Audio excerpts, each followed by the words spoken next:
Okay, so welcome back to the office. We're going to move on now from basic computational methods to more advanced computational methods.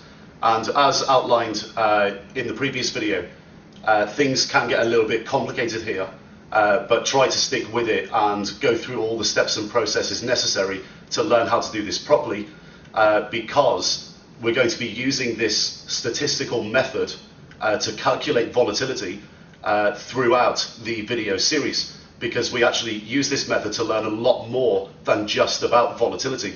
We learn to use it to interpret and get historical perspective from the data. Now, I've got with me Christopher Quill, who's the Institute's statistics analyst, and Chris is now going to take you through the whole process. And as I said, again, please just practice this because it becomes very, very important throughout the video series to make sure you've got this process absolutely nailed. So take it away, Chris.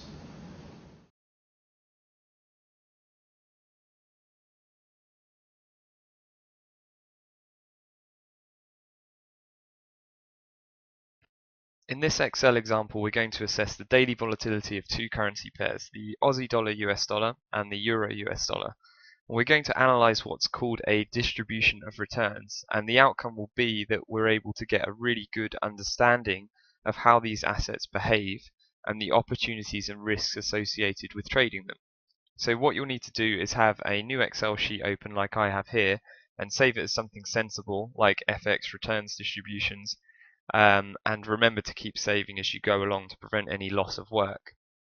So the first stage in the process is to actually obtain the data. So we're going to look at the Aussie dollar US dollar first, and a website that you can actually obtain daily historical prices from is investing.com/currencies.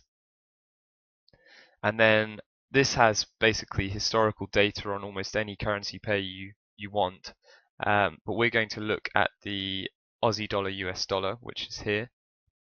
So if you click on that, it takes you to a summary page for that asset. We're going to go to historical data, and we want to look at daily periods, as I discussed earlier. And with the time horizon we're going to look at is from 2008, so 1st of October 2008,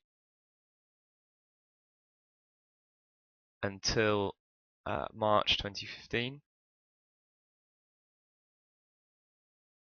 So the 1st of March 2015. So you select those two dates there and click apply. And then that gives you all the daily price data within that time horizon that we selected throughout the page.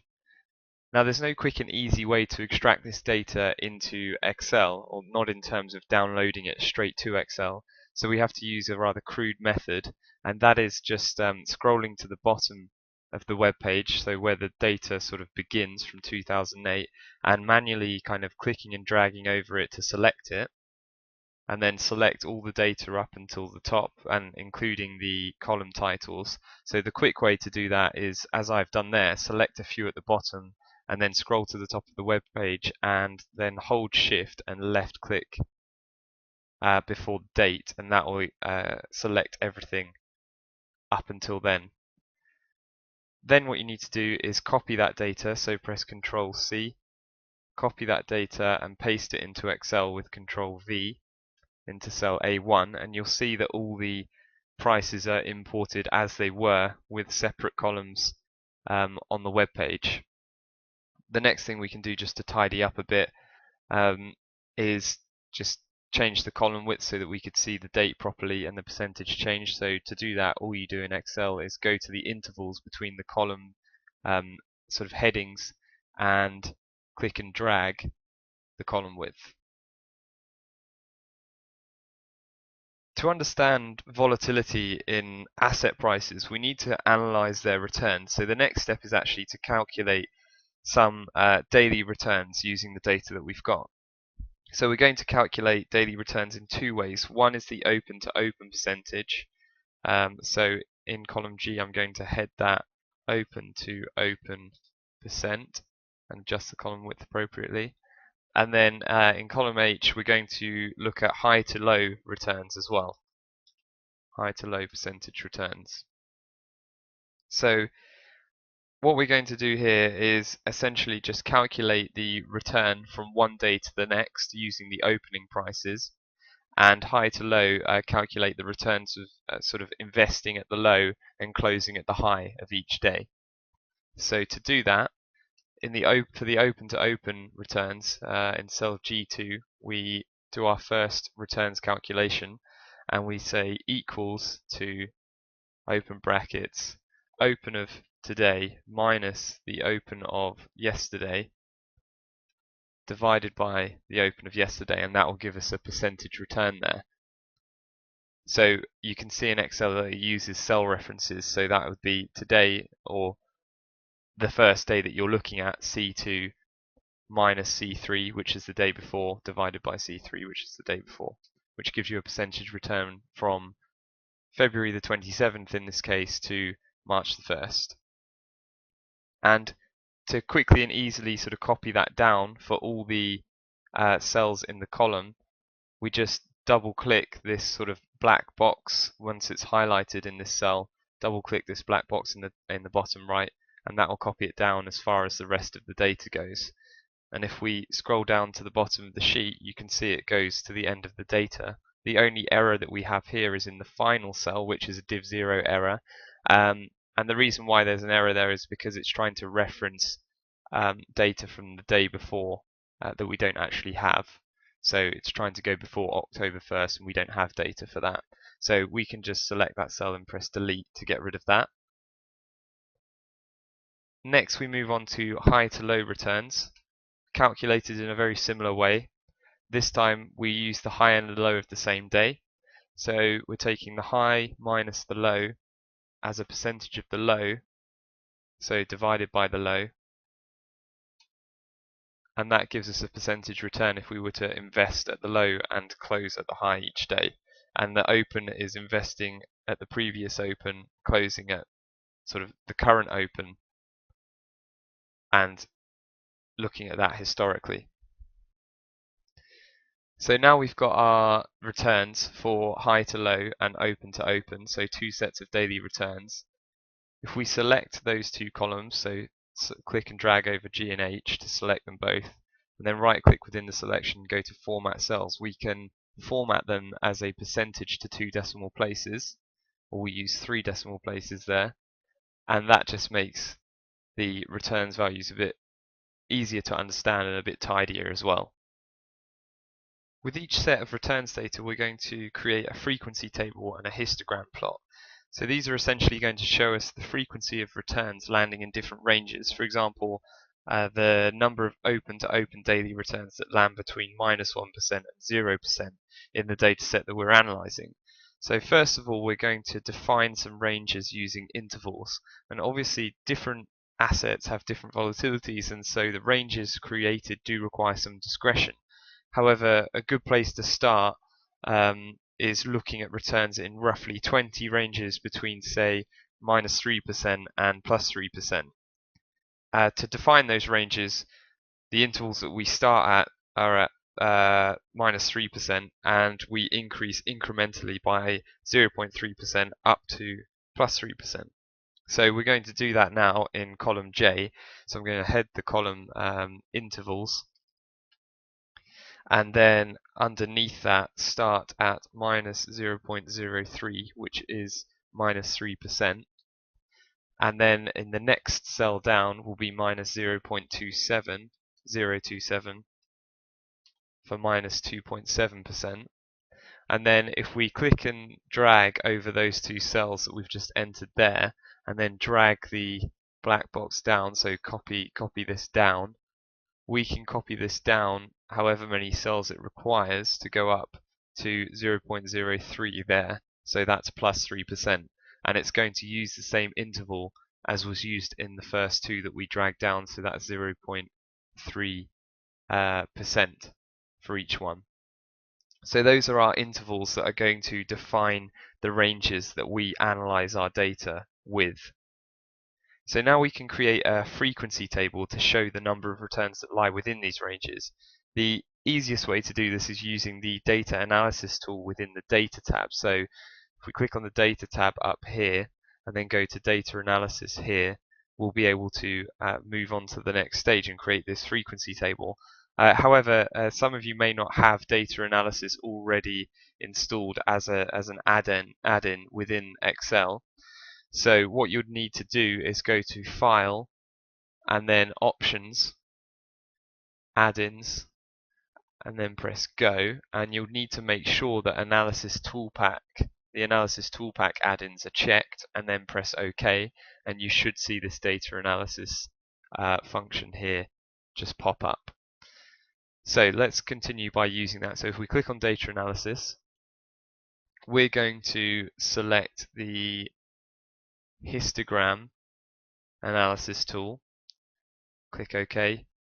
So the input range for our histogram is going to be the actual data that we're analyzing. We're going to analyze all the open to open returns first before we move on to high to low.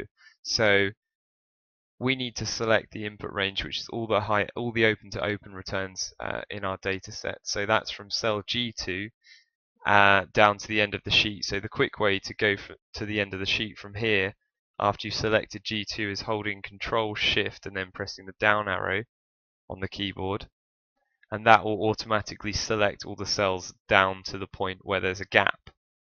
So that's down to 1996 there. So then if we scroll back up to the top of the spreadsheet, we can put in our bin range. Our bin range is just the intervals that are going to be used to sort of define the ranges. So we've created that here, that's why we did that. So if we just select from J2 to J22 there, and then we want to select the output range for our frequency table. You need to be a bit careful here, because once you click output range, select output range as the option, it will automatically kind of move the cursor back to the input range for some reason. You need to make sure you click back within the output range box and then select cell K1, so we put it next to our intervals here.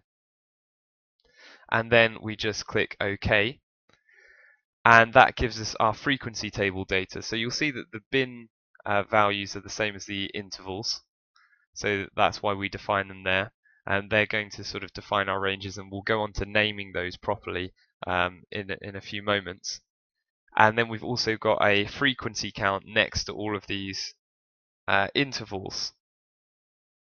So what this actually means is it's telling us, this frequency table is telling us the number of data points or returns that lie within the ranges that the intervals have defined. So for example, if we look at the first one, we can say that there's 10 days when the returns are less than -3%, so minus 0.03 in the interval range here. When analyzing, our open to open data. So how it sort of works is the first number here is actually the number that's less than the first interval. The next number is between the first two intervals. So there's 8 occurrences, daily returns, open to open returns between -3% and -2.7%, and so on. That goes all the way up until you get to greater than 3% when there's 12 occurrences. So from here, what we can do is plot a histogram from this frequency table, and that's essentially just a column chart. So if we select from cell K2 down to L23, so this range here, so the intervals and the frequency, and then go to Insert, Column Chart, and just choose the first one there. This gives us a histogram or column chart of all our data. So before we go any further and I talk about this, I just want to tidy this up a little bit. So we don't need this series 1 label here, so if you click on that and press delete, that will get rid of that. What we'll also do is give the chart a title. So if you go to Chart Tools, with the chart selected, go to Chart Tools, Layout, then Chart Title above Chart. We can put in a title here by selecting that chart title there, and we're going to name it Open to Open Returns. And then we'll have we'll label the y-axis and the x-axis. So to do that, you go to Axis Titles, we'll label the vertical axis, so the y-axis, rotated title, and this is just going to be frequency, and then the x-axis, so the horizontal axis below, we'll do range or returns range. We'll do returns ranges. So that sort of explains the data a bit more that we've got there. And I think actually before we go on to any more, we'll kind of tidy this up a bit further, because at the moment it's not very clear as to what our ranges actually are, because we're just using intervals at the moment. So what we want to do is put in, so name in column M, we'll put text labels. So that's going to be text labels for to identify the ranges, and we'll change this x-axis here from looking at the sort of interval numbers to actual text, proper text labels for the ranges. So what we can do here is first of all select all the cells that are going to become text labels for our ranges. So that's M2 to M23, and then right click within that selection, format these cells as text and press OK. And then we can start just going ahead and manually labeling these ranges. So the first one will be less than -3%, and 10 occurrences happen there. And then as we continue, the next range would be -3% to -2.7%, and then -2.7% to -2.4%, -2.4% to -2.1%, and so on. We just keep going through the whole frequency table like that. So next -2.1% to -1.8%. And you'll notice at this stage probably as well that as we go through naming these ranges, more and more occurrences are happening as we sort of tend towards 0, or the mean of the data we're looking at, and we'll get onto that a lot more later.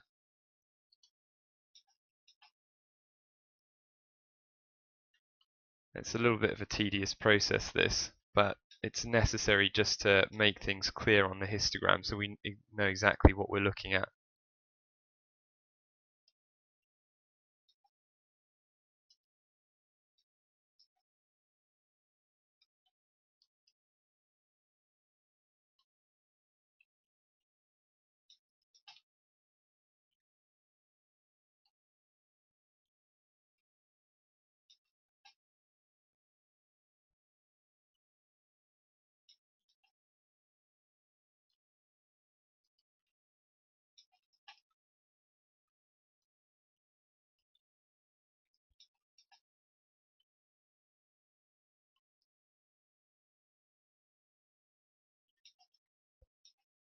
You might be wondering at this stage why we have so many intervals. Well, the reason is so that the chart, the histogram, is easier to interpret. So we actually get an idea of smaller ranges, what the occurrences that happen in smaller ranges. Obviously, this task would be easier with less intervals, but we're more concerned with how we interpret the data at this stage.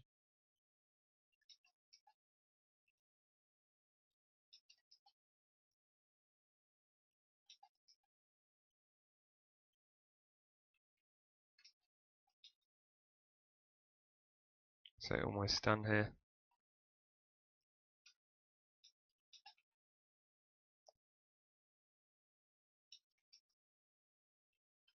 So the final range that we look at here is more than 3%, so greater than 3%.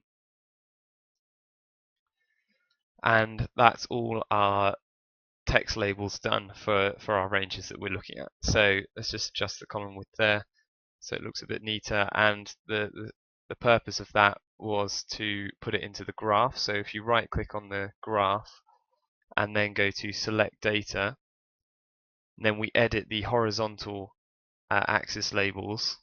Click on edit there. At the moment it's looking at the bin range, so that's just the intervals. So we're just going to move that across to M. So we want to look at, if we click in that range there and go from M2, and change the other K to M as well, M23, that will select all the text labels that we've just created there. And now our histogram is a bit easier to kind of visually interpret. So now we can see, the distribution there between different ranges of returns. So basically what we've got here is a distribution of returns that we're analyzing across different ranges, as we've discussed. And you can see that much more of the data generally lies near the middle of the chart than in the tails, again, as you might expect. And this sort of rough shape here is a typical example of what statisticians call a normal distribution. A normal distribution is a bell-shaped frequency curve like we have here, and is one of the most common occurring probability distributions that can be seen in many different areas of life. A typical example often used is actually human height. So you'd have here human height instead of frequency here, as we've got, and then human height instead of percentage returns, and we'd split them into ranges as well, and you sort of get a perfect kind of bell-shaped normal distribution from that. So a perfect normal distribution is actually kind of symmetrical around the mean, and it has defined frequency percentages in different portions of the distribution, which we'll come on to a bit later, and we'll also look at how our distribution here is a little bit different from the perfect normal distribution. Before we move on to any of that, I'm going to show you how you can quickly obtain some summary statistics for the open-to-open dataset that we're looking at. So I'm just going to move this histogram to the side for a moment, and we're going to use the data analysis tool again. So if we go to data on the ribbon and then click on data analysis, what we can do is go to an analysis tool called descriptive statistics there, click on that and then click OK. And the input range that we're going to use is the open to open daily returns again, because we're still analyzing those daily returns as opposed to high to low. And the input range is going to be similar for the histogram data, or similar to the histogram data. So that's going to be from cell G2 to G1996. Then you scroll to the top of the spreadsheet again, and we want to set the output range to this time Q1. Again, be careful to reselect the output range since it sort of automatically puts you back in input range.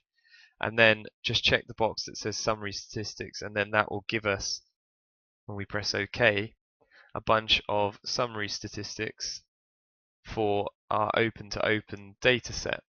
And before we kind of look through that in any detail, let's just change some of these to percentages so that we can look at them a bit more closely. So mean, standard error, so mean down to sample variance, if you select all of those and format those as percentages to let's say 3 decimal places, and then we'll do the range maximum and minimum also as percentages to 3 decimal places, and kurtosis, skew and sum just as numbers to 2 decimal places. Okay, so let's go through and look at what these statistics actually mean, interpret them a bit more closely. So the mean is the average open-to-open daily return for the Aussie dollar, US dollar over the period that we've analysed. The median here is the middle number of the data set when we arrange it in numerical order. So if we have a set of numbers that is 1, 2, 3, 4, 5, the median is 3 because it's the middle number when it's listed in numerical order. The standard deviation is a measure of dispersion or volatility in the data. So this is a key statistic that we'll consider in terms of opportunity and risk when trading an asset. Kurtosis, that's basically a measure of how peaked the data is around the mean. so in the middle of the data set, and how large the tails are, so the extremities as well, when you compare it to a normal, a perfect normal distribution. So any number greater than 0 in Excel for the kurtosis value basically means that the data set you're looking at is peakier and has fatter tails. What that means is if it's got higher peaks, so more frequent occurrences by the mean, and also more in the extremities, obviously it has to sacrifice some data in the sort of middle sections, or the left and right middle sections of the distribution. So there's less occurrences sort of around here and here to a normal distribution, but more in the middle and at the ends to make up for it. So the skew next. So a negative skew basically means that the negative tails or extremities are larger than the positive ones, and vice versa. The range is simply the difference between the highest daily return in the data to the lowest. The minimum is the lowest daily return, and the maximum is the highest daily return. The sum is a bit irrelevant. That's just the sum of all the open-to-open returns in our data set. It doesn't equate to the return that you would get if you held the position the whole time. Just make sure you're aware of that. And the count is the number of periods analyzed in our data set. So in this case, 1,995 days. So let's return now to our frequency table, where we can sort of translate our frequency counts into probabilities. So in column N, I'm going to head it probabilities, and column O, cumulative probabilities. Adjust those column widths appropriately, and then all we're going to do is basically in the probabilities column calculate the frequency within that range as a percentage of the total count, the total frequency in the entire data set. So this formula would just be, so cell L2 10 divided by cell R15, which is the total count. Now what we want to do is be able to quickly calculate this for the whole column.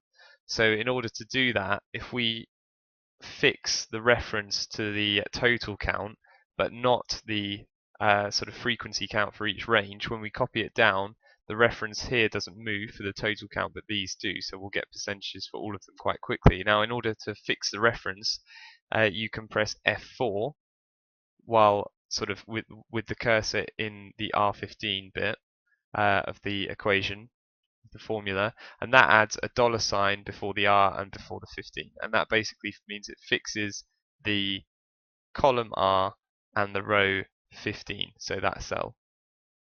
And then we press enter and copy down, and that's a really quick and easy way to sort of calculate all those probabilities. If we right click within that selection and change it to format cells, change to percentages to 2 decimal places, then we can sort of more easily interpret that. And then cumulative probabilities, we're just going to work out the cumulative probability from sort of -3% upwards. So the first range is less than -3%, and it's obviously going to be 0.5% as we have there. So I just put this cumulative probability equal to this probability here. The next one will be the sum of these two, so the sum of the first two ranges, so less than -3% and also -3 to -2.7%. So again, a good way to arrange this formula so we can copy the rest down, copy it down in the rest of the cells, is just do this current probability for the range in that row plus the previous cumulative probability.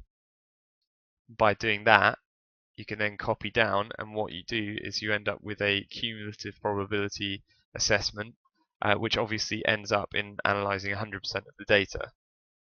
So why have we sort of looked at the probabilities here?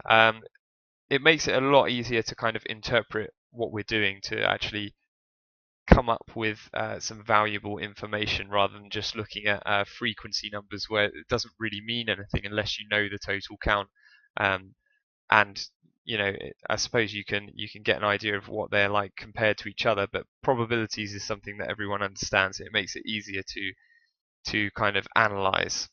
So what you can sort of start saying to yourself by having these probability columns is, for example, quite simply in the probabilities column, you could say between minus 0.6% and minus 0.9%, 6.3% of occurrences land within that range. So you could say, based on historical data, there's a 6.32% chance of this asset on a daily basis using open-to-open returns landing between minus 6% and minus 9%. Sorry, minus 0.6% and minus 0.9%.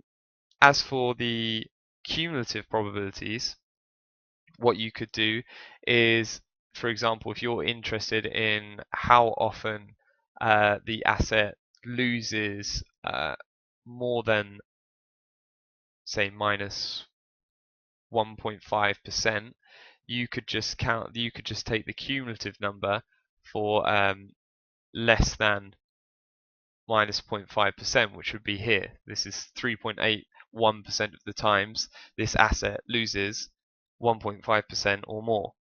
Equally, how much does it ever gain more than roughly a percent? Well, you just do, it's roughly 95% of the times it doesn't gain a percent, so that means 5% of the time you might get more than a percent day trading this Aussie dollar versus US dollar from the open to the open.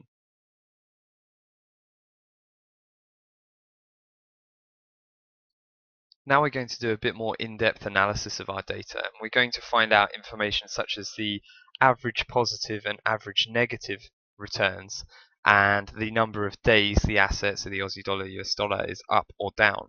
And to do that, we're going to need to clear some space to work with at the top of the spreadsheet.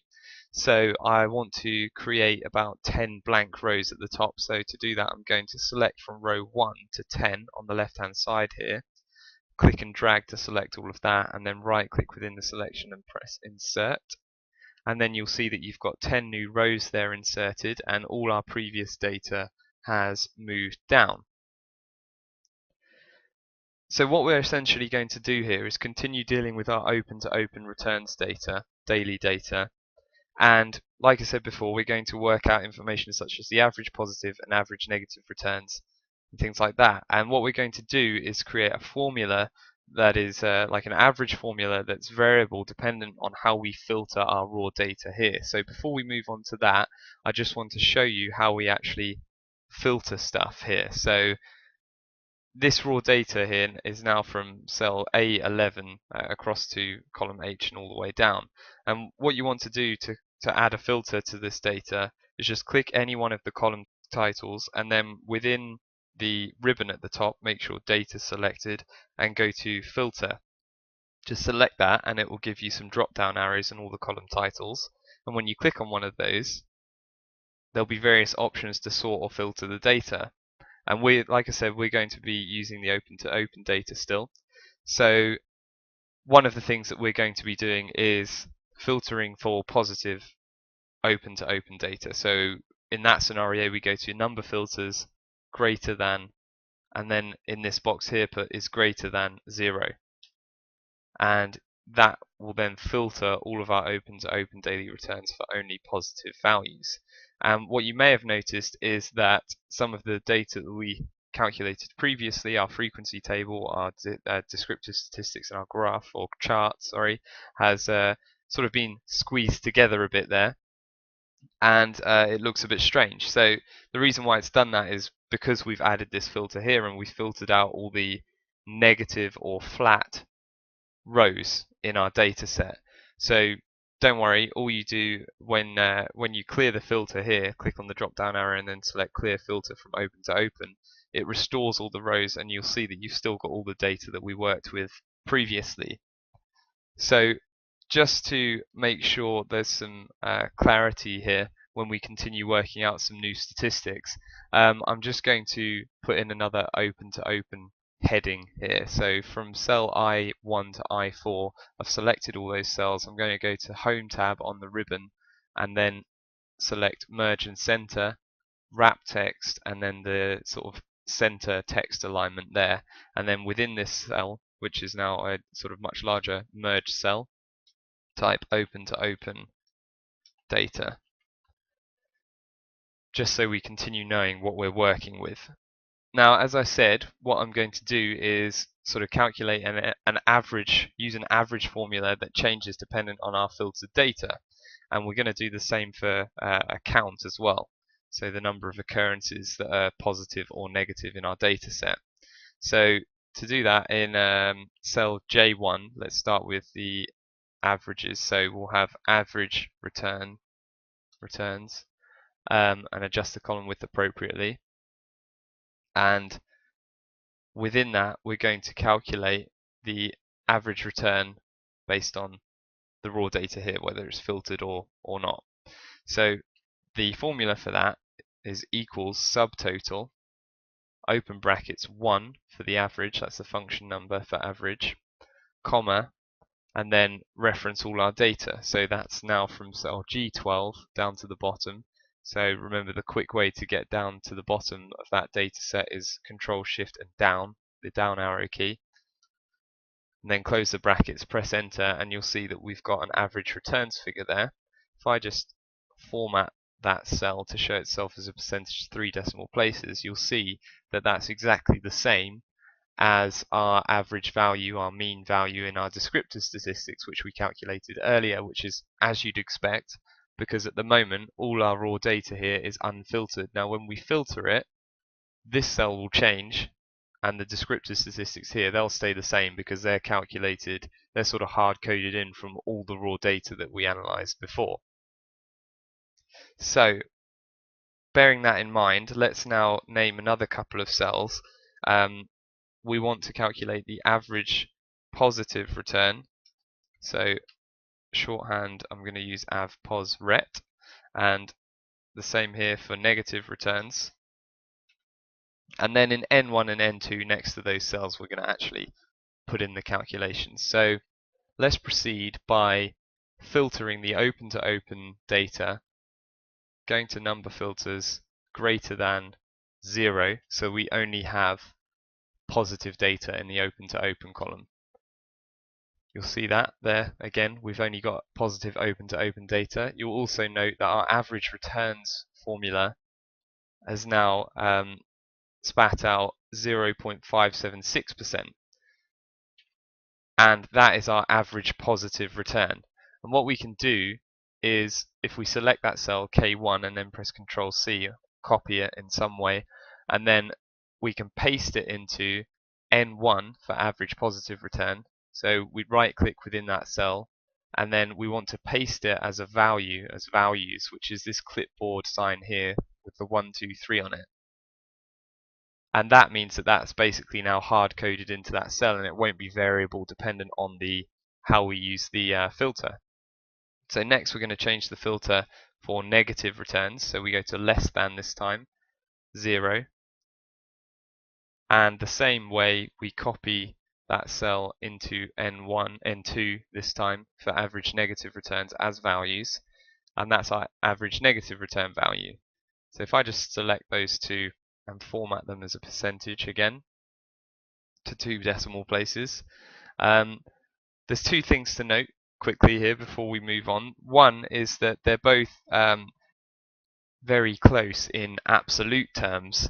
And what I mean by that is that their magnitude either side of 0, both positive and negative, is very similar, and so they're fairly symmetrical, which makes a lot of sense because our histogram, if we unfilter our data again here so we can see the histogram better, is pretty symmetrical. So we would expect the average positive and average negative returns to be roughly equal either side of 0.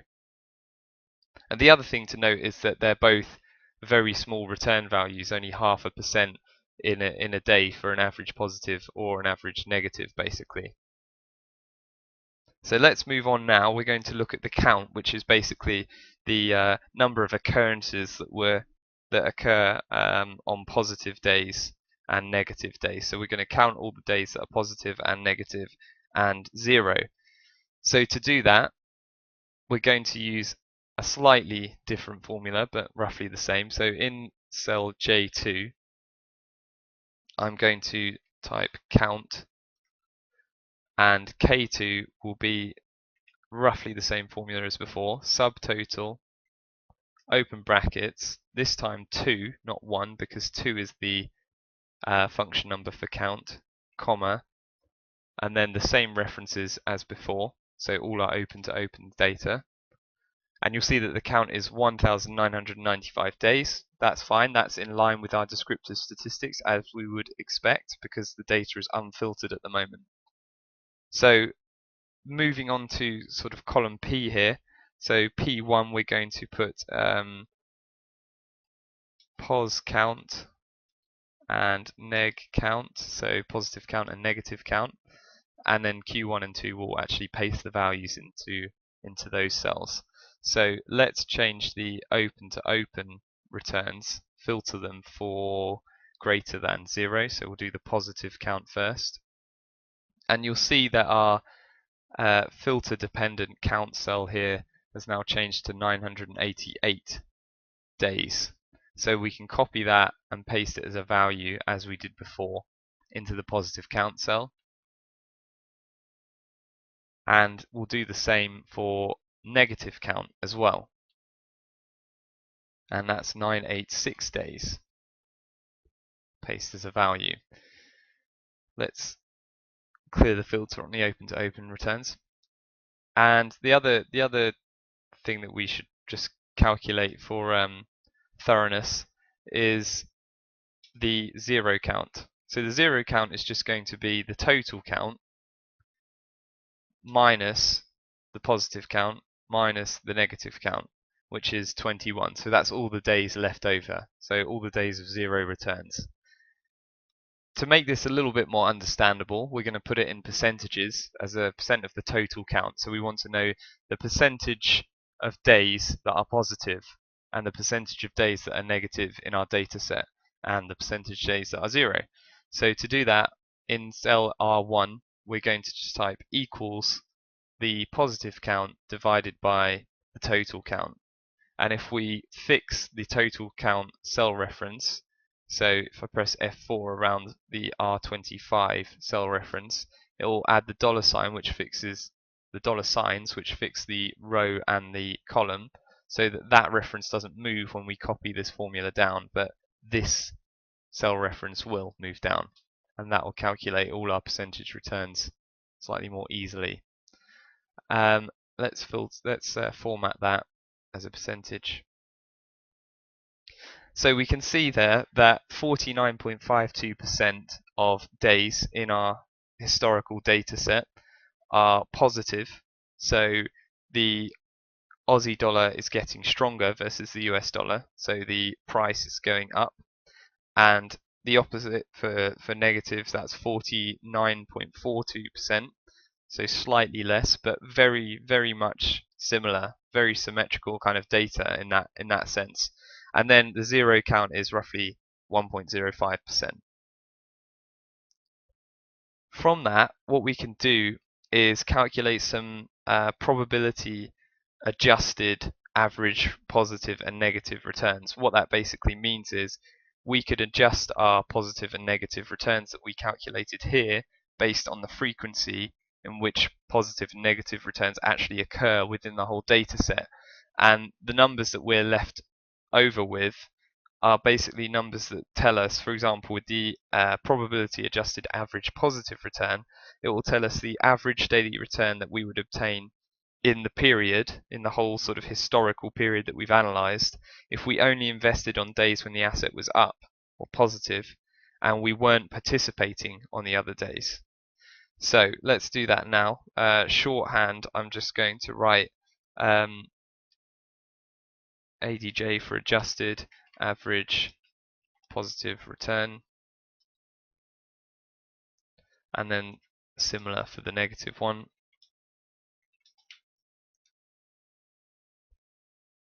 And the calculation is simply going to be for the average probability adjusted average positive return, it's going to be the average positive return that we calculated earlier times by the positive count as a percentage, and the same for the negative probability adjusted average negative return as well. You can see I could drag that down there because these cells, it just uses the references below, which are the negative numbers anyway.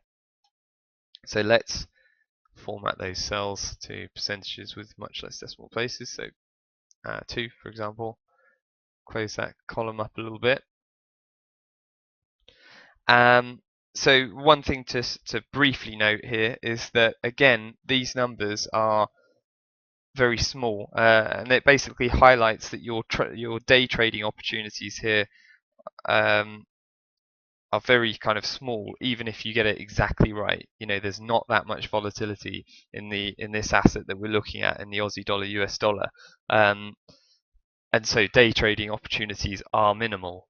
So now let's move on to looking at standard deviations and some more volatility analysis. So essentially what we're going to do is, a little bit like we did earlier with the frequency table, define some intervals that create ranges that we're then going to see how many daily returns lie within those ranges that are defined, and they'll be defined by 1, 2 and 3 standard deviations from the mean. So we're going to create a table for that to define the intervals, and then we'll do a count as well. So this is all about understanding how much data is accounted for by these 1, 2 and 3 standard deviations from the mean. And remember that standard deviation is our level of dispersion or volatility. So the more standard deviations either side of the mean that we look at, the more data that we're going to account for. So we're going to create a table now called standard deviation, STDDV for short, and then that's in cell W1, and in cell X1, Y1 and Z1 we're going to have 1, 2 and 3 for 1, 2 and 3 standard deviations from the mean, and we're going to create upper and lower bounds for those figures, 1, 2 and 3 standard deviations from the mean. So to calculate the upper bound for one standard deviation from the mean, all it is the mean plus 1 times the standard deviation figure. So in cell X2, all we're going to do is put equal to the mean, which we calculate in the descriptive statistics, plus 1 times the standard deviation figure, which is also in the descriptive statistics that we calculated earlier. And then for 2 standard deviations above the mean, it's the mean, very similar, plus 2 times the standard deviation figure. And for 3 standard deviations, it's the mean plus 3 times the standard deviation figure. And very similarly for the lower bounds, it's just simply the mean minus 1 times the standard deviation figure for the 1 standard deviation lower bound. The mean minus 2 times the standard deviation figure for 2 standard deviation lower bound, and the mean minus 3 times the standard deviation figure for the lower bound of 3 standard deviations from the mean. And these basically define our intervals that help us calculate how many returns lie within these ranges. So we're going to look between these two values for 1 standard deviation from the mean, see how many daily returns lie within those 2 bounds. The same for 2 standard deviations and 3 standard deviations from the mean.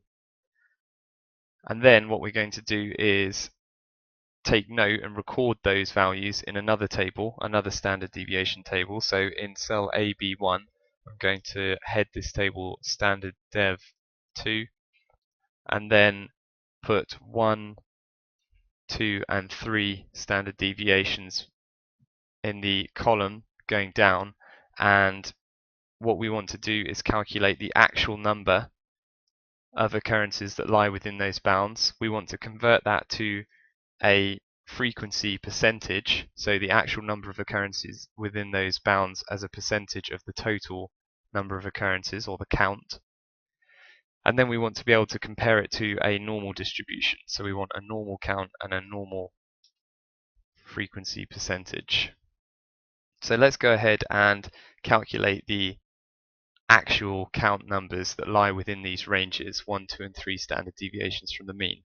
And all we're going to do that is filter these open to open daily returns for between those numbers. So we're looking at greater than or equal to the 1 standard deviation below the mean, which is minus 0.00873, and is less than or equal to the upper 1 standard deviation from the mean value, which is 0.008792.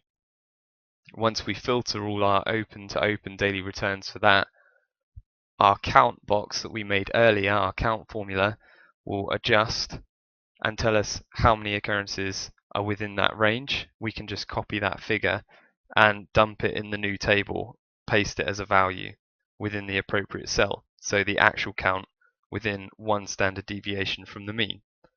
Let's go ahead and do 2 and 3 standard deviations from the mean now. So this time we go between minus 0.0175 to 0.017554, and now we have 1,890 days that lie within that range, so we can copy that cell again and paste it into the 2 standard deviations either side of the mean actual count figure there in that table.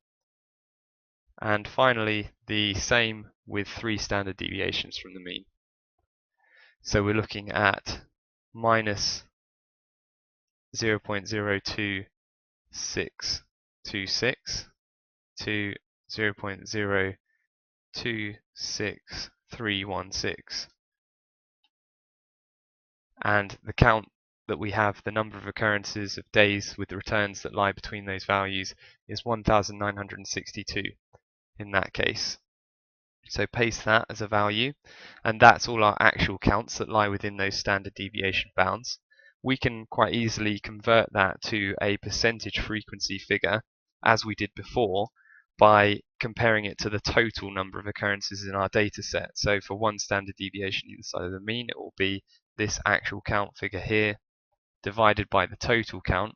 And again, we can put an absolute reference around that cell reference, so that we can copy it down easily. So there we go, and let's format those cells to display themselves as a percentage to 2 decimal places. Now let's look at what a normal distribution would predict in terms of the frequency, percentage, and the actual count.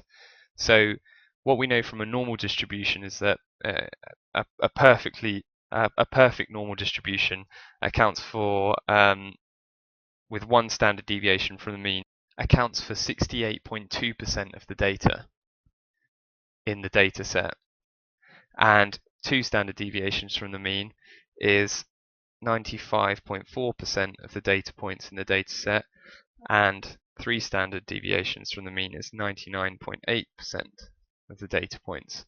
And then we can kind of back out, reverse engineer the count figure from that just by taking the percentage figure for 1 standard deviation from the mean and times it by the total count in our data set. And again, we want to absolute reference the total count, so we can copy this down. And now we have some data in this table that we can sort of compare. So our empirical distribution, our empirical work here, versus what's predicted by a normal distribution. So let's sort of make some comments about that now, and sort of refer back to our histogram that we've got here. So what we can see is, with 1 standard deviation from the mean, we're basically looking at an upper bound of 0.9%-ish and a lower bound of minus 0.9%. So we're kind of looking at, from this column, minus 0.9 here, or here, to plus 0.9, which is here. So kind of this whole area here. And in our empirical distribution, that accounts for 80% roughly of the data, whereas a normal distribution would only predict 68%. So that then takes us back to our kurtosis value, which is higher than 0, which represents the peakiness in our distribution. So a kurtosis value of higher than 0 means that it's peakier around the mean than a normal distribution, which means more data lies within that range. So that's why in our empirical distribution you can see that 80% lies within a smaller area there in terms of ranges close to 0 than predicted by a normal distribution. As you go down to 2 and 3 standard deviations from the mean, that changes a little bit. So 2 standard deviations from the mean is roughly 1.7 plus 1.7% to minus 1.7%. So roughly from here to here. And in that case, we actually account for less this time than the normal distribution. So we've missed some data out here compared to a normal distribution, which means we must have more as a percentage in the tails after that. And then equally, that's the same thing that happens in the 3 standard deviations from the mean figure as well. In fact, it's slightly more prominent as well. We miss a bit more data. So what that is essentially saying is that our empirical distribution is peakier. It has much more data in a smaller ranges around the mean, misses out some in the middle on the way to the tails, but then has fatter tails towards the end. So there's more extremes either side, positive and negative, than the normal distribution would predict, and also many more in around the mean as well. So the key bits to learn from this analysis that we've done so far is firstly that if you're trading this asset on a daily basis, the opportunities are generally very low. The empirical analysis that we've done here tells us that roughly 80% of the time the percentage returns day to day are between plus 0.87% and minus 0.87%.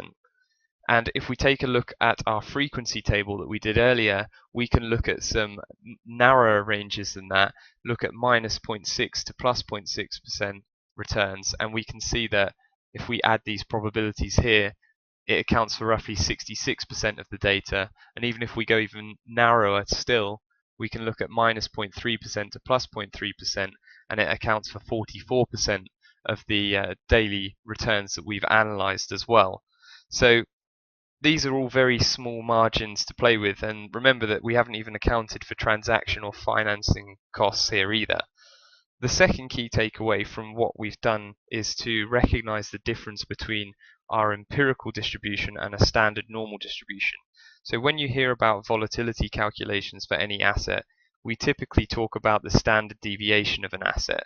And so if there was a standard deviation figure of say 0.8% roughly, like we have here, close to here, what's being said is that if the data was normally distributed, then there would be roughly a 68.2% probability of the periodic returns being 0.8% either side of the mean.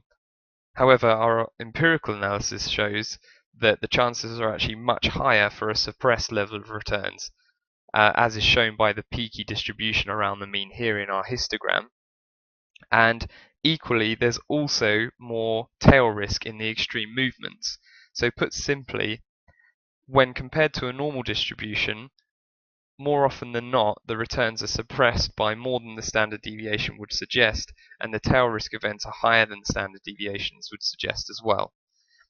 It's worth mentioning here why we're even comparing our empirical distributions to the normal distribution in the first place. So firstly, the basic shape of a normal distribution is very similar to our asset returns empirical distribution that we've got here.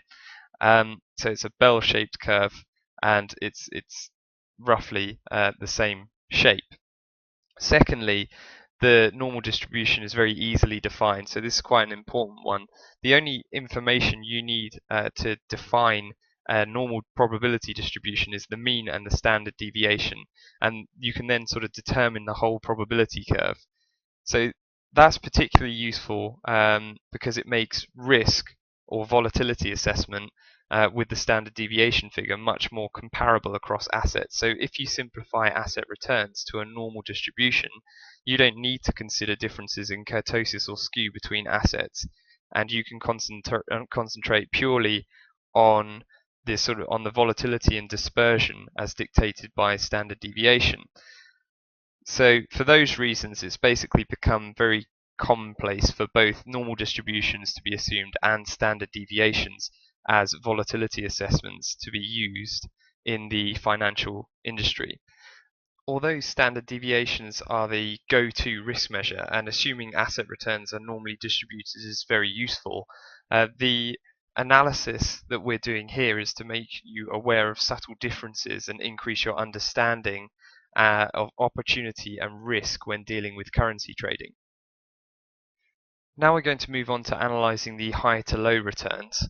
The first thing to note here is that structurally high to low returns can't be any less than 0%. So since we've assumed that we're investing at the low and then closing at the high, it's not possible. So because of that, the normal distribution analysis and the standard deviation analysis that we did in the open to open returns becomes a bit void because of the structure of the probability distribution. Equally, there's also no point in looking at average negative returns and statistics like that.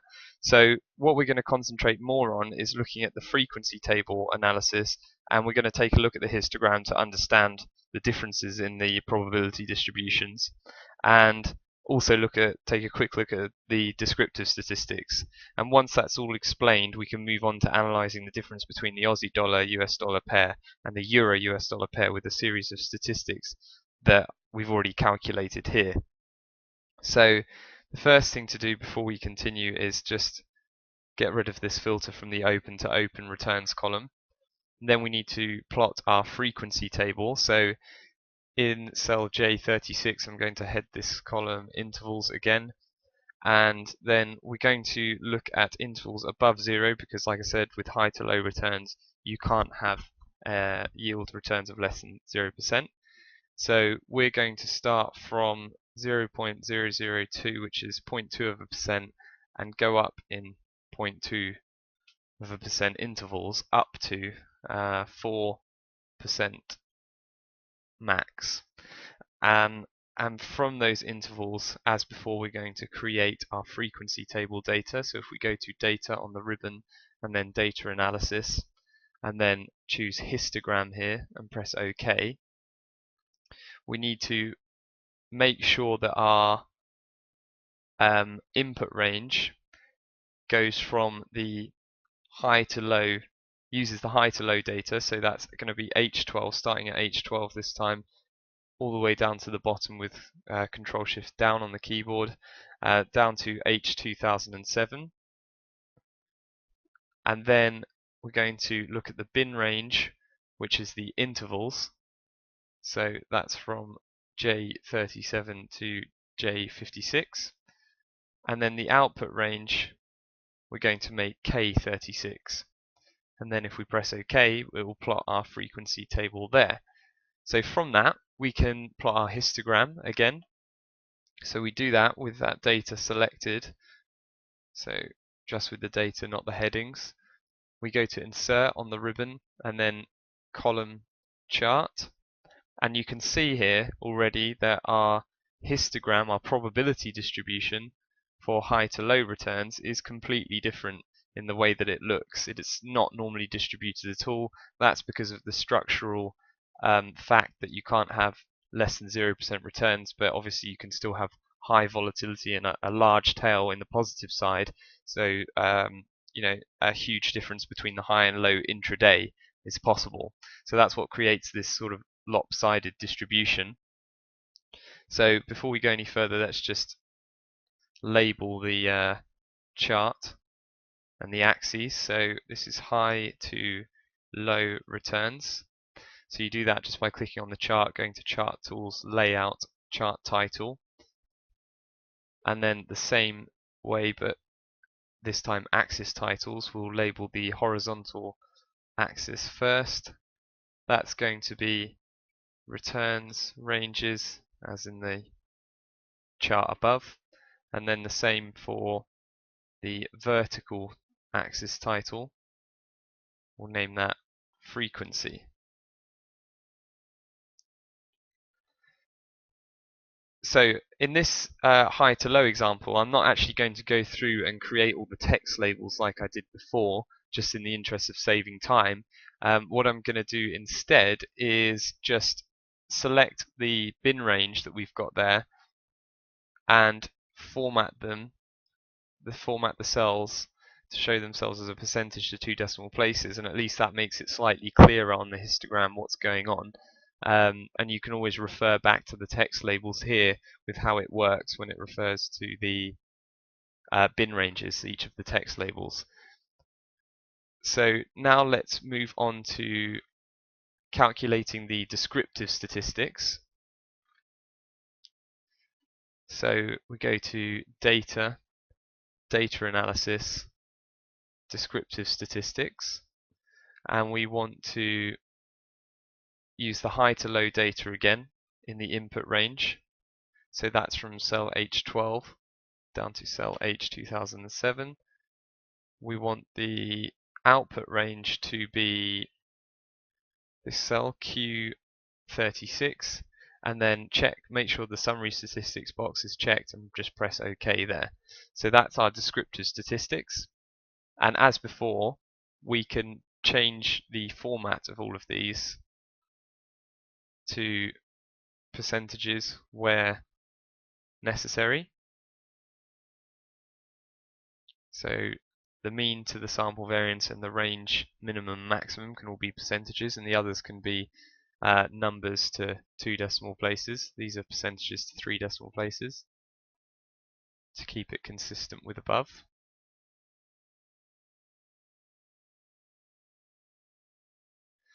Okay, so that's our descriptive statistics done, and from that, as before, we can calculate our probabilities and cumulative probabilities using the frequency table and knowing the total count from our descriptive statistics. So we'll head the next column there, probabilities, as above, and cumulative probabilities. And we work this out in exactly the same way. So we're looking at the frequency for this range of less than 0.2%, high to low returns, divided by the total count, so 80 divided by 1996. We're going to fix that cell reference R50 with dollar signs so we can copy it down easily, and then format all of those cells by right clicking within the selection, formatting cells as a percentage to 2 decimal places. Then we go to cumulative probabilities, work this out in the same way as we did before. So the opening cumulative probability is just going to be the same as the opening range probability, so the opening range being less than 0.2%. And then from there we're going to cumulatively add up all the probabilities until you get to 100% of the data accounted for. And we do that by looking at the relevant probability for the range in that row and adding it to the previous cumulative probability and then copying that down. And then we can see by the end it accounts for 100% of the data as before. So the main things to note here is firstly the difference in the structure of the probability distribution, as we briefly touched on before, and it's not very close to a normal distribution at all. You can see that by the kurtosis and skew as well being extremely far from zero in both cases, and because of that distribution not being similar to a normal distribution, we're less concerned with the standard deviation as our default risk or volatility measure for high to low returns, and instead we can concentrate on some other ways of identifying volatility with these returns. So first and foremost, the obvious one is the average high to low return. So that kind of gives you the average maximum potential of your sort of day trading this asset. So on average, the maximum return you'll get intraday trading this asset is around 1%. And obviously when we compare that to other assets, you'll see differences in the volatility. The other thing we can look at is the maximum value. So the maximum high to low, the maximum intraday move that is measured in the period that we've analysed back to 2008 is around 11%.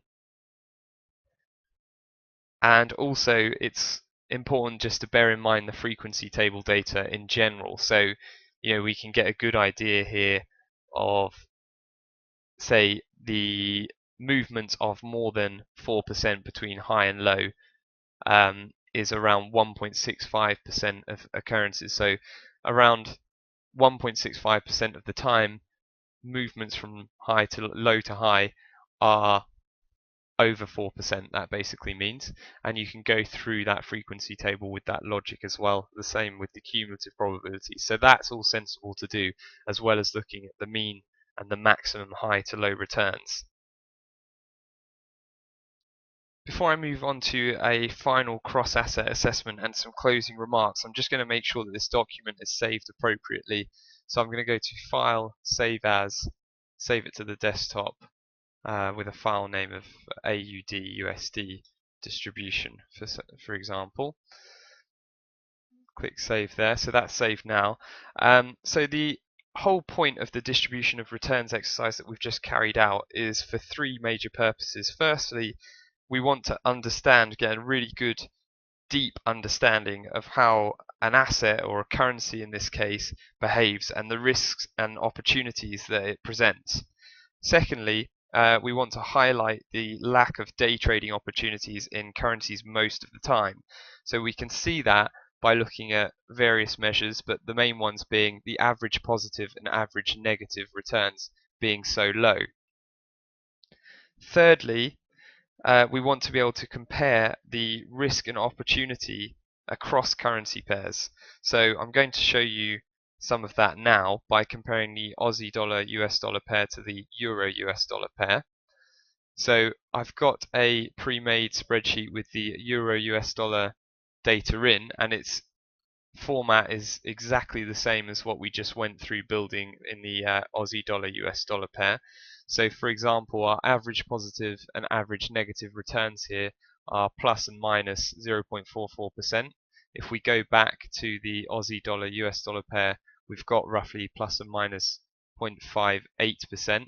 So the volatility there is higher, or the returns are higher. On average, both positive and negative. Equally, we could look at some other volatility measures like the standard deviation of open to open returns, which is probably the main one that we should be looking at as a volatility assessment.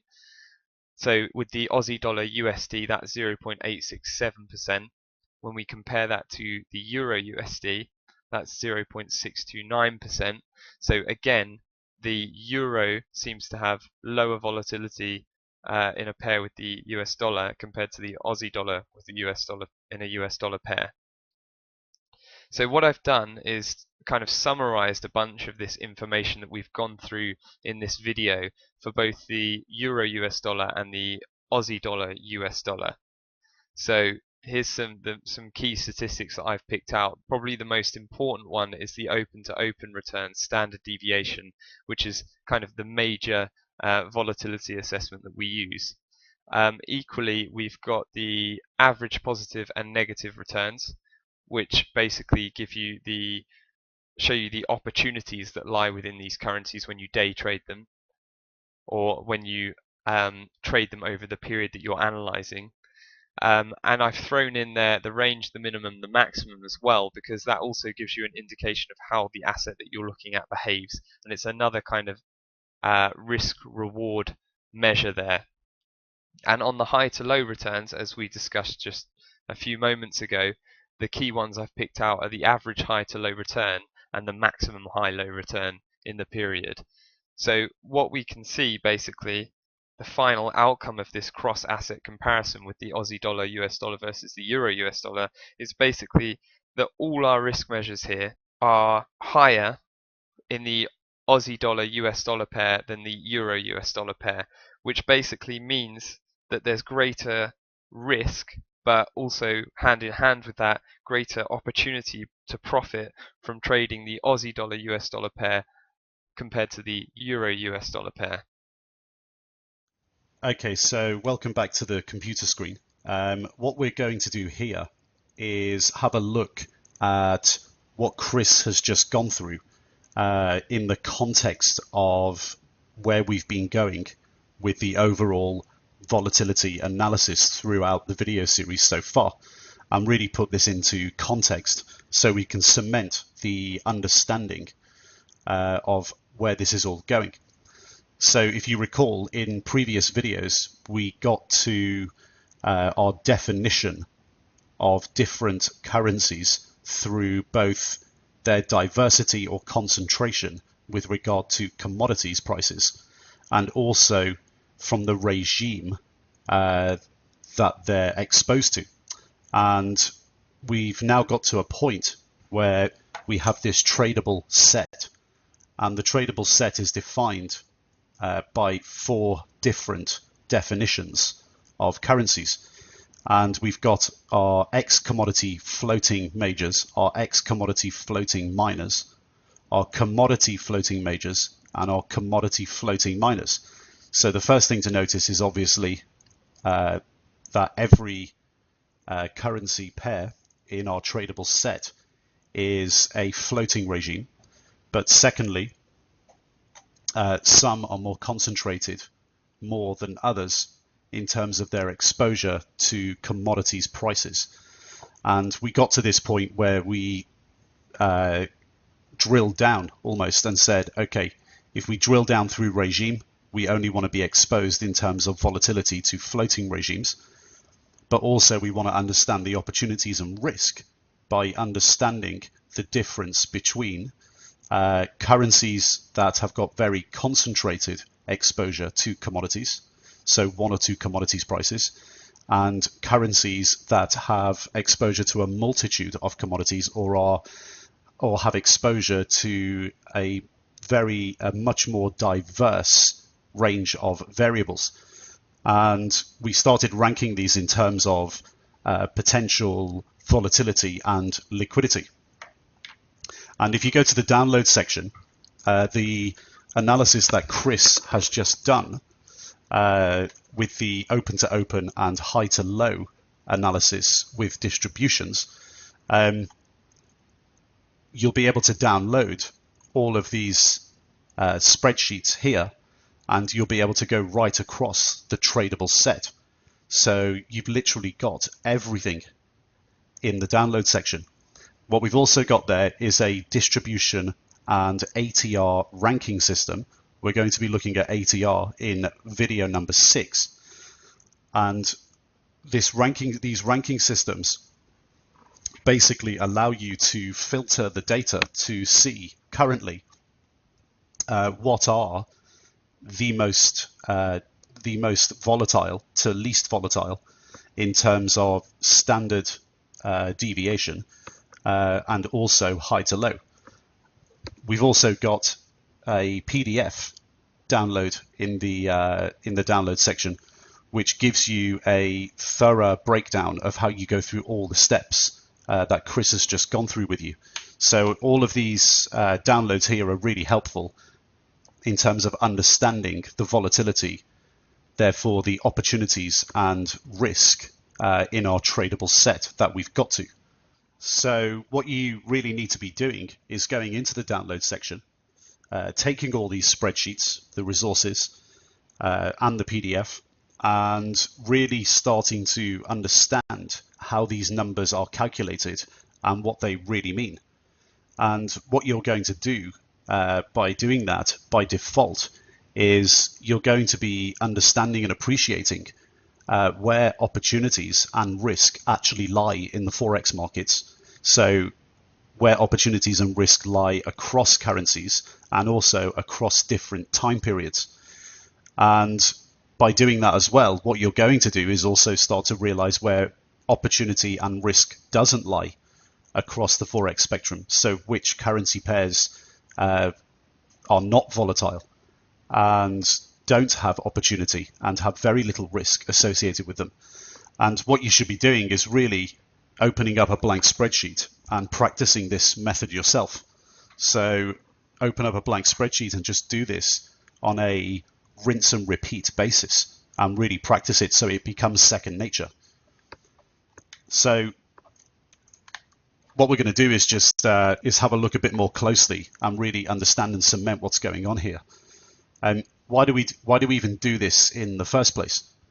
Well, we do it because primarily it gives us a base system in comparing opportunities and risk across the entire Forex spectrum. And there's two main points here to note. The first one is, you'll recall earlier in the video series when we started looking at basic calculations. The first point is that we realized that comparing pips really isn't a way in order to compare opportunities and risk. It's the way the brokers want you to think. And it's not a good way of comparing opportunities and risk because it's not a one-for-one base system. And we're not comparing like for like. So let's put it this way. It's not really comparing apples to apples. It's comparing apples to bananas. It's confusing. We have to use a base system. So we change everything to percentages and we anchor ourselves to using everything in terms of percentages when analyzing opportunities and risk, so volatility. And secondly, opportunity and risk go hand in hand. And you'll hear this a lot in the financial markets. Without risk, there's no opportunity. And with risk comes opportunity. And volatility measures both risk and opportunity. And when we compare multiple assets against each other, we discover which assets have the most risk and opportunity and which assets have the least risk and opportunity for each unit of currency that we put into a trade. So for equivalent position sizes. And we do this because we want to deploy capital efficiently and optimally. The approach overall that we take here is really the true measure of opportunity and risk, and it's the way all professional traders do it. So this is something you need to get used to. We mentioned earlier in the video series that professional traders do things at a much more higher level in terms of mathematical rigor when compared to retail traders. Well, this is exactly what we're talking about. You need to really bring yourself up the curve, and if you've got any hope of being consistently profitable in the financial markets, even in other asset classes, not just currency trading, you need to try and really bring yourself up the curve. And we've done this in a way for you that eliminates a lot of intellectual snobbery and gives you a really good shortcut into understanding how professional traders do it.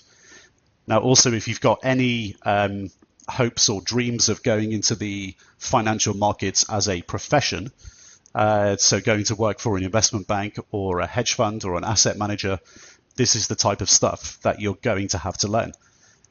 Typically what will happen is this will be the type of information and training that you would get if you were on the desk at those institutions for the first 1 or 2 years. And you'd be expected to know all this after 1 or 2 years.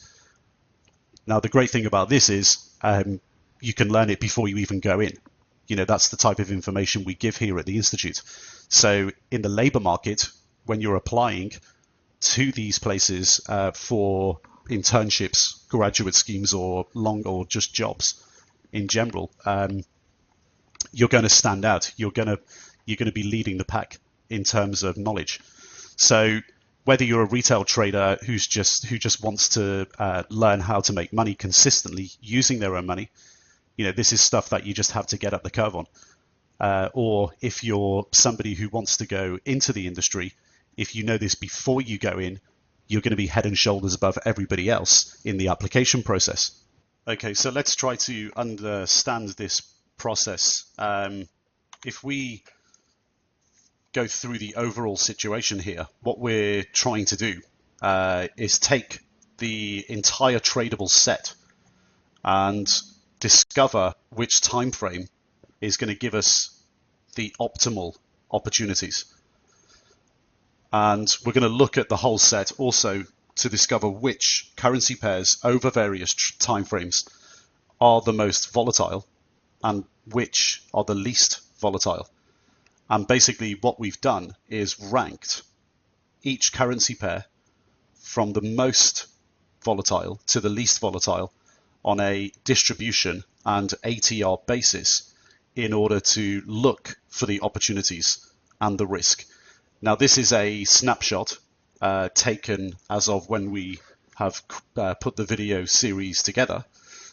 This is something that you need to do on a consistent basis, and depending on your own timetable, it depends how frequently you do this yourself. But it's quite important to do this to understand at any one point in time where opportunities and risk lie in the currency markets. So Chris went through a couple of examples. We looked at euro dollar and we looked at the Aussie dollar pair. And if we look at euro dollar on the open to open distribution, what we discovered was that the numbers are really not that great when we're looking at daily volatility. So for example, in euro dollar, the mean return on a daily basis of the currency pair is 0.005%, and the median return was 0. Now, when we look at the daily volatility on average on an up day and a down day, the daily volatility on average in euro dollar on an up day is actually 0.21% from open to open. And on an average down day, it's 0.21% as well.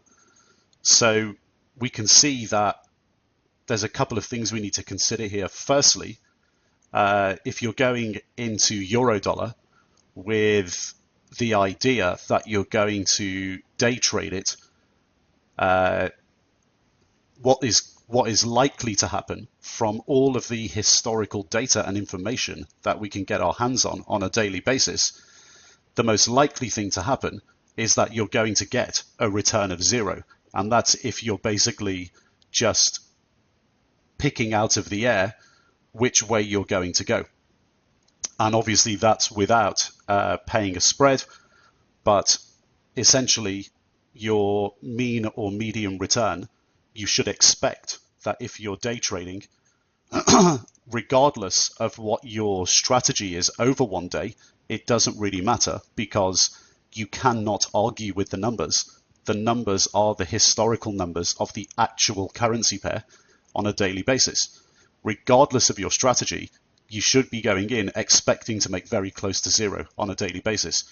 Now, if you go into the market of euro dollar and you're a day trader and you decide today I'm going to buy it, well, if you're actually right and the euro dollar pair does go up on the day, you can expect to make 0.21% on average.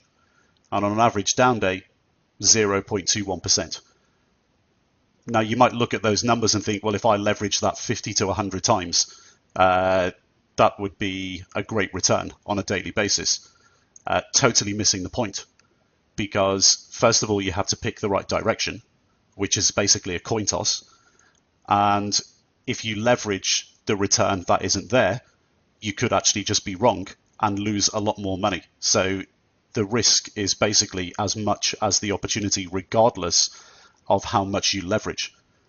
Now, a 1 standard deviation move in the currency pair, which occurs 75% of times in either direction, is within the bounds of 0.595%. So basically what that's saying is, if you think of this in reverse, 25% of times, so in the vast minority of cases, you will get a move outside of that number. So we can see that if we just looked at this asset in absolute terms, the numbers are not that great. A 2 standard deviation move, which only happens 5% of times, is a move that's greater than 1.2% in either direction. The numbers aren't great, and regardless of how much leverage you throw at this asset, the asset won't move because you've borrowed more money. The historical information tells us objectively within the data that this as an asset is a very low return or low volatility asset. Okay, so that's looking at euro dollar on a daily basis and looking at the open to open and working out the distribution of returns. So a distribution analysis of the open to open. What about if we looked at the daily data and we looked at the extremes, the high to low?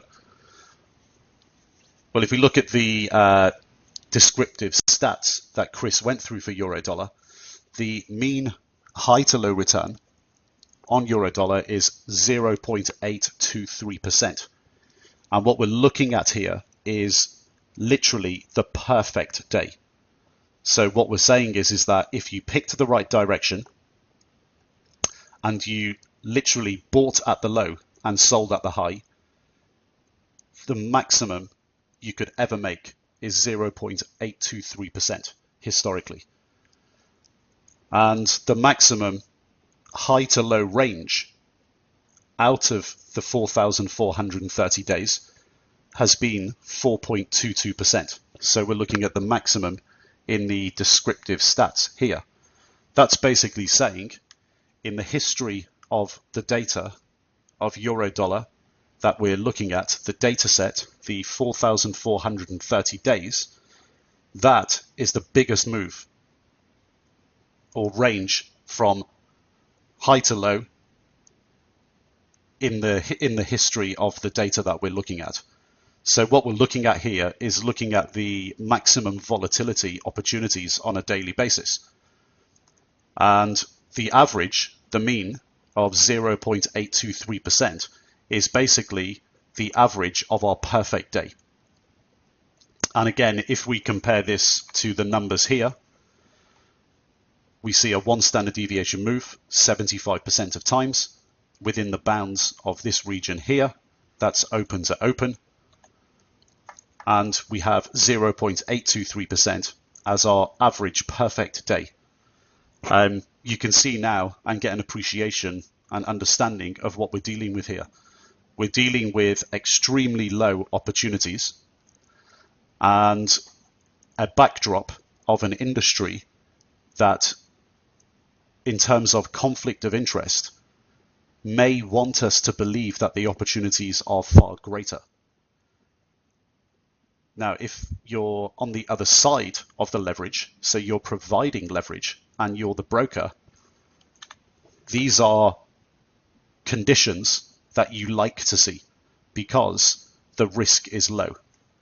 If you're on the other side of leverage, these are the conditions really that you don't want to see because the opportunities are also low. So we have to look at this very objectively, and if we look at it in absolute terms, if we just covered up the name of this asset, and this was just presented to you as a potential opportunity to make money on a daily basis, if you looked at it objectively, you would probably look at it and say, well, obviously it isn't.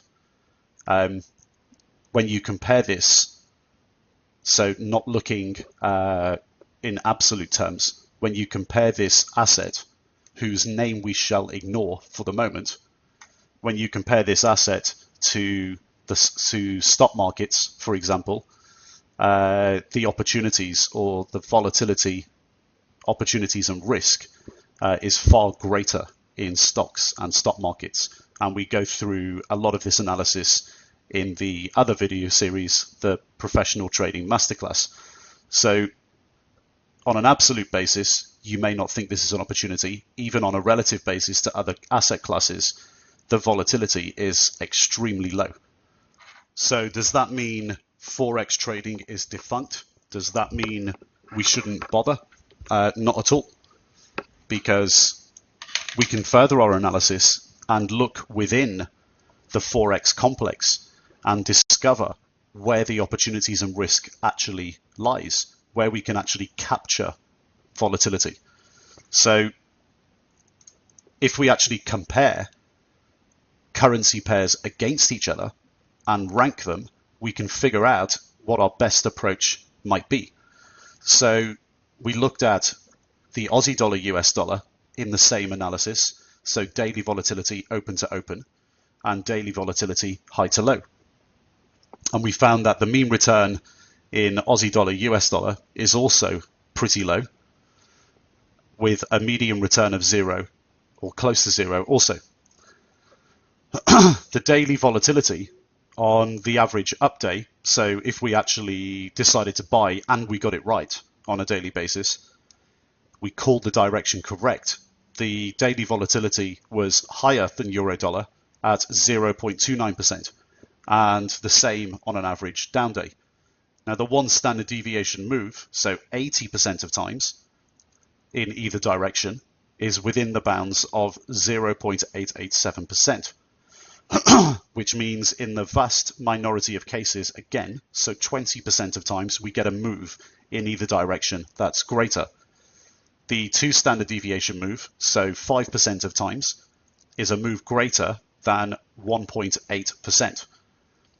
So we can see here when we compare Aussie dollar to euro dollar, the numbers in terms of mean and median are very similar on a daily basis, and daily volatility, if we pick the right direction up or down and we're right, we can capture 0.29%, which is still very, very low, but it's higher than euro dollar.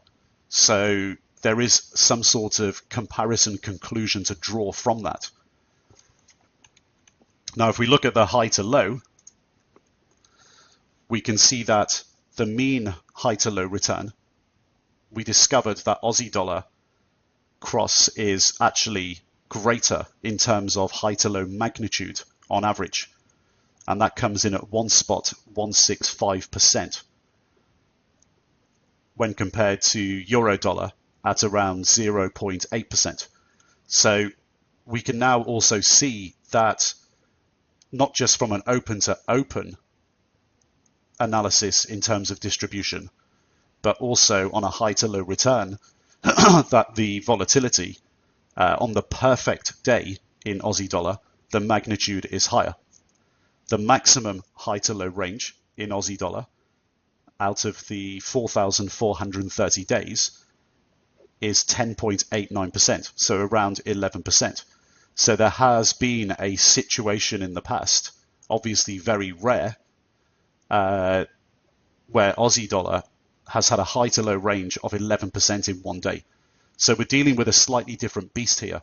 We're dealing with a currency pair that actually moves more than the currency pair that we looked at before. And that's if we call the right direction on a daily basis, also on a standard deviation basis, and also on a high to low return. And in the rare examples of our maximum, we get much greater magnitude moves. We can look at these things as possibly shocks in the market. But overall, the lesson to learn here is that Aussie dollar, US dollar has greater exposure, greater volatility, because they have greater exposure to one or two commodities when compared to a cross like euro dollar that has less volatility and a much diverse exposure to multiple variables. And we're going to go into this conclusion much later, but that's what we need to draw at the moment, and take a lesson that over this particular time period that we're looking at, we're starting to get clues as to which currency pairs over this particular time period are going to be more volatile, or given all the evidence are actually more volatile historically, and also getting clues as to why that might be. due to our overall tradable set and our definitions. However, the overall conclusion is that when we look at these things on an absolute basis, over this time frame, there isn't much volatility. On a one-day basis, in either of these currency pairs, the opportunity to make money is extremely low, but the risk to make or lose money is extremely low as well, because they're one and the same thing. Opportunity and risk are one and the same thing. So we have to bear that in mind. So let's just conclude all of this here in terms of looking at distributions. We can obviously see that on the daily basis, Aussie dollar is more volatile than euro dollar. But it doesn't mean that we should be looking to day trade Aussie dollar as a preference or a trading strategy. The daily volatility in euro dollar is 21 basis points or 0.21%, and Aussie dollar 29 basis points or 0.29%. And that's on the condition that you pick the correct way. So you actually get it right. If you don't get it right, you're very likely just to make nothing or lose that amount. So there's very, very little room for error if your strategy is to simply day trade day after day after day after day. On a high to low basis, the average day in Aussie dollar is almost twice the magnitude in percentage terms than euro dollar. But do bear in mind that in either case, regardless, you would literally have to buy the low print of the day and sell at the high print of the day. So the perfect trade every single day to achieve these returns, which is obviously completely impossible. What we're doing here is academically going through it to get a sense of and to show you how bad the actual risk reward is. Also, overall, so we're looking at this now in absolute terms, euro dollar and Aussie dollar, in both currency pairs, the up and the down days are the same. It's literally a coin toss. And these are the real numbers historically, so nothing can change them. Regardless of what you call your trading strategy on a one-day basis, whether you're looking at 5-minute windows, 1-hour charts, 4-hour charts, you're looking at stochastics, you're looking at various technical analysis over 1 hour, 4 hours, 8 hours, a 5-minute candle chart with multiple lines crossing each other, signaling day trading opportunities. It literally does not matter what you think your strategy is. These are the numbers, and unfortunately, they can't change. So when you're looking at these numbers, the data will dictate over many, many, many cases in the present, the past, and potentially the future. So give you an extremely good idea of what to expect in your returns. The data should be sending you a very strong message. The message is quite straightforward. We have to seek to increase our time horizon so we can capture larger volatility and actually capture fundamental trend. Day trading currencies in a very highly leveraged manner or highly leveraged trading account is something that dummies do in terms of their approach, as in the dumb money. The dumb money that brokers and smart money preys on, because on the other side of your trade is somebody who is either lending you money to leverage the returns that don't exist and charging you for it, and doing that because they have very little risk in doing so, and actually they have a 90% win ratio. Or it's the smart money who are trading on larger time frames and trading on fundamental trend and using the liquidity that you provide them on the one-day time frame to get out of trades or get into trades when they see the opportunity moving forward. So what we're witnessing here now overall is the answer to all the questions, which is, what is the opportunity in Forex pairs on an absolute basis? Well, on a daily basis, we've learned on an open to open and high to low basis, in absolute terms, that the opportunities are very little. Combine this with an understanding of infrastructure and conflict of interest, and also how smart money approaches the market, we're beginning to really understand now why 90% of retail traders in the Forex market lose money, and lose most of their money within a very short space of time. Okay, so before we really start to look at changing our approach and looking at longer term time horizons, let's look at this on a relative basis. So we need to look at this overall on an absolute basis and on a relative basis, in that we compare across the Forex complex and our tradable set. We compare the currency pair volatility to each other. So if we look at the table on the left hand side here, what we have is all of our currencies in the tradable set, and we have our measures of standard deviation and distribution on a mean high to low basis. And what we've done here is we've ranked in terms of standard deviation. You can also rank, if you want to in your own time, from the download section. You can rank on a mean high to low basis if you want to, but here we've looked at the standard deviation. And where do the opportunities actually lie, and where do the opportunities actually not lie? Well, let's have a look at euro dollar first, and we can see that euro dollar is actually almost right at the bottom of our opportunity set. So on a relative basis, euro dollar is not very volatile when compared to all other currency pairs. And you need to look at this also on an absolute basis, as we did earlier. What you're actually doing here, if you decide, okay, on a daily basis, I'm going to trade euro dollar, therefore my trading strategy is to day trade it every single day, day after day, and pretend to have a strategy. By all historical measures of data, on daily data, on standard deviation, it's a fool's game, because on an absolute basis, you're trading a non-volatile asset, and that's non-volatile regardless of anything.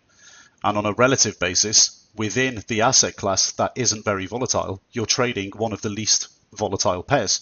So actually, day trading euro dollar, and even the currency pairs like sterling US dollar and sterling euro, which are even lower, day trading these types of currency pairs, thinking that you've got a trading strategy, day trading them is one of the stupidest things you'll ever do in trading. Obviously, because you're in a non-volatile asset class on an absolute basis, and you're trading on a relative basis the least volatile pairs. It's no wonder that 90% of Forex day traders lose money. It just simply means that there's no opportunity for Forex day traders, and no risk for the brokers who are on the other side giving you the leverage to deploy this strategy. So it's pretty obvious when you look at this in an overall perspective of how retail Forex markets work.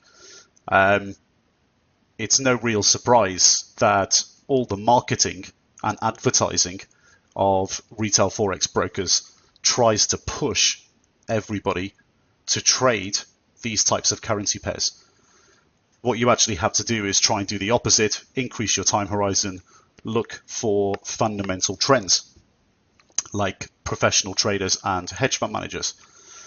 Now, what we're going to do here, we looked at Aussie dollar, US dollar, and this is pretty interesting because it's one of the highest one standard deviation, so normal daily moves historically against the US dollar. So when we're only looking at US dollar crosses, the only ones that are more volatile are the dollar ruble and the dollar South African rand. And funnily enough, they're also commodity currencies. We'll come on to this a little bit later. But now what we're going to do is move on to another method of how to calculate distributions. And this can be used for weekly and monthly data too. So both methods, both distributions and ATR, which is what we're going to move on to now, can be used for daily, weekly and monthly data.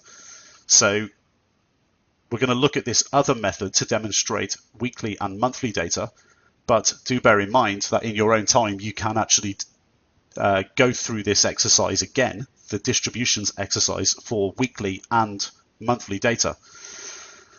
But we're going to look at Aussie dollar, US dollar further and use this method to calculate weekly and monthly data, because Aussie dollar is becoming interesting to us in terms of volatility, but also it's to demonstrate another method of doing it using weekly and monthly data.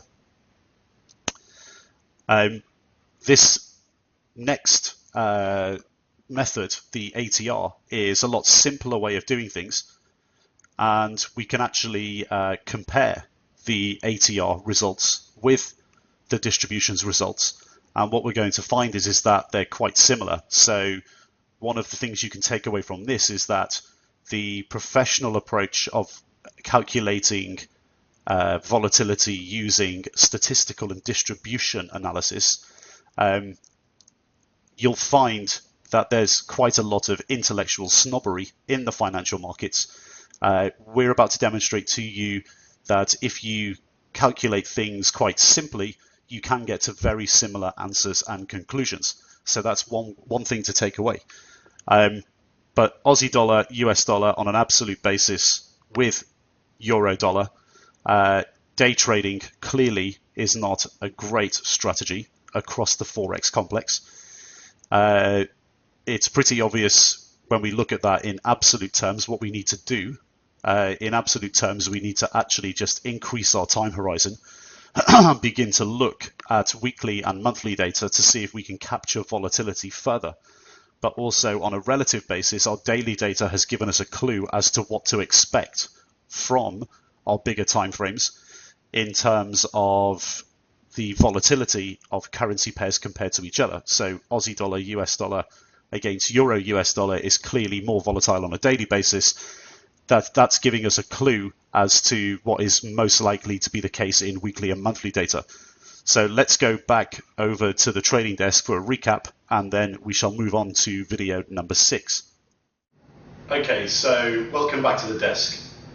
Just to recap everything that we've seen there, what you saw when Chris was going through this process of analyzing the data and calculating the distributions of returns, what you saw was actually a very similar way in which professional traders go about calculating distributions.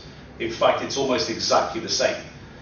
And the reason why professional traders go about it like this is because this type of method is transferable across many, many different sets of data.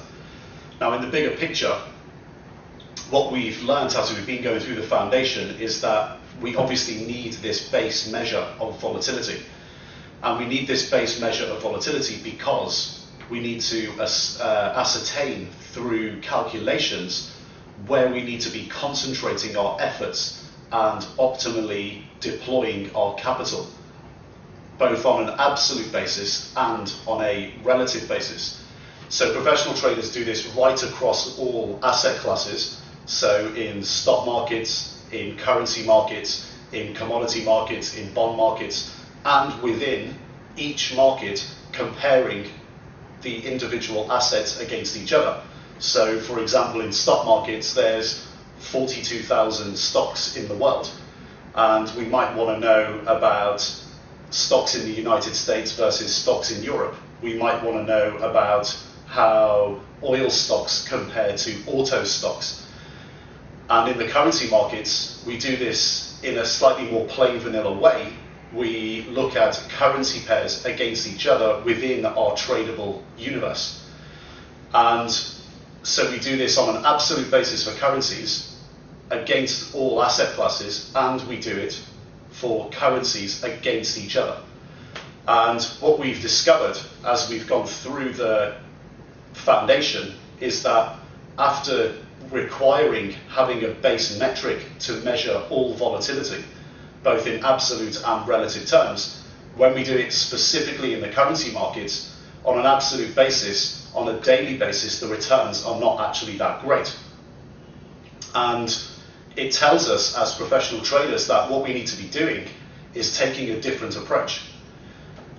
What we also learn from the daily data is that there's actually quite a big difference in terms of volatility when comparing them.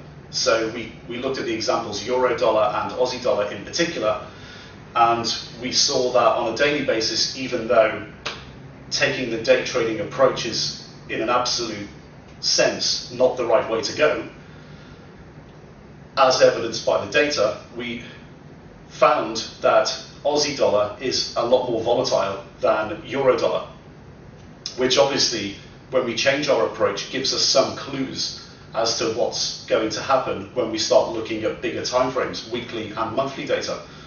So we do learn a lot from these numbers, and the professional trading approach of looking at it in everything in absolute and within each asset class relative to each other, the professional trading approach can also apply in terms of not just opportunities, but in terms of risk. And what you'll find is when you go on investment bank trading floors and also into hedge funds, what you're going to find is a lot of their risk models are dependent on volatility calculations. So when they build portfolios, their risk models are built literally to tell them what the risk of their portfolio is on different timeframes. So how much they can lose in 1 week, how much they can lose in 1 month, and even how much they can lose in 1 day, based on the historical analysis of the volatility of all the assets in the portfolio. And this is why it's so important to bring yourself up the curve to understand this stuff, because there's only 2 objectives really from the retail trader. Either 1, you're looking to use your own money to make money consistently in the financial markets, or 2, you're looking to do that and then turn it into a profession. Either way, you've got to get up the curve and start to understand this stuff. But if you in particular are looking to go into the industry, this is the type of stuff that you really have to understand. Now, if you're not looking to go into the industry, that's fine, but do bear in mind that this is really crucial stuff to try and understand. It's not absolutely 100% essential, but there's no downside in you learning this. Learn it, occasionally take data on a daily, weekly and monthly basis on all your currency pairs, and in the download section we've provided you with all the spreadsheets. Take the data and go through this exercise. Try to do it regularly to see what's happening with the numbers. And what you'll find, if your objective is to go into the industry, is that when you go in, there might be a lot of intellectual snobbery around stuff like this. That's nothing to worry about, because if you learn this before, you'll know the approach when you go in. And when you go into investment banks and hedge funds, what you'll find is that they go into a bit more depth, but it's essentially the same stuff. Now, what we're going to move on to is in video number 6, we're going to look at a lot more simpler approach to volatility and to calculating volatility, called the average true range. And the ATR is a bit more cruder, so depending on your objective and your own timetable, you can take both approaches, or you can take one of the approaches.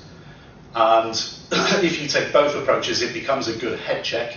So one approach against another. So if you use one approach, get to a certain result, use another to check it, and you get a broader appreciation of understanding. You can do either. You can use both, or you can use one. If you are short of time, what you'll find is that if you use the average true range, the average true range does get to answers very close to the statistical distribution analysis anyway. So there's no harm in doing both of them, but if you really are short on time, use the ATR and you'll be fairly close anyway. Okay, so in overall terms, we've built up this foundation now. We've been through all of the infrastructure, all of the opportunity set. We've been through basic computational methods and regimes. We've got to a point now where we really thoroughly understand how Forex markets work, and we've even moved on to more advanced computational methods. So now we're going to move on to video number 6 with ATR, and that will conclude everything in our overall foundation of understanding Forex markets.